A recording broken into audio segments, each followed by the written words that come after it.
Hello. This week you're preparing your first draft of your first major project.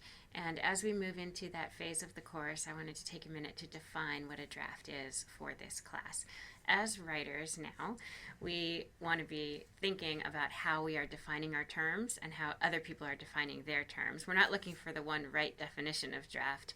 It's just important that you think about how I am defining draft for this particular context. So when you use terms in your own writing, think about what terms you might need to define that other people might be defining different. So, what is a draft in this class? I'm going to start with what it's not because that might be more familiar to you. It is to me. A draft is not, for this class, written 5 minutes prior to the deadline.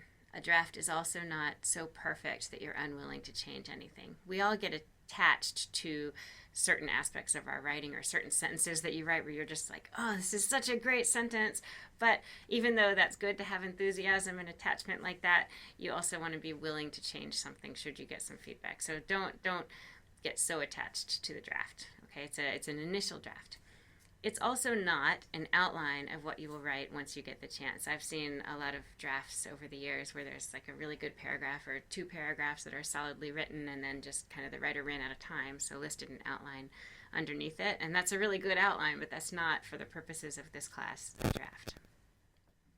Now for what a draft is. A draft is as complete a version of your paper as you can make it at this point without additional reader input and feedback.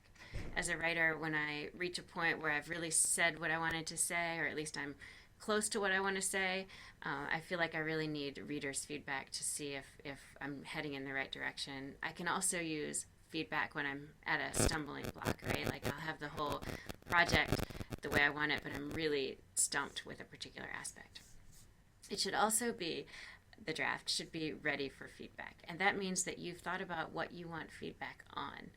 I usually have specific questions for my readers about moments in the piece where I'm not sure if it works, or I want to rethink it, or I want to ask them a question. So be thinking about what kind of feedback you want on your draft. And finally, a draft really should be proofread and relatively free of error. So it's somewhat polished because you don't want your readers distracted by lots of spelling errors or grammar errors or things that prevent them from thinking about the ideas.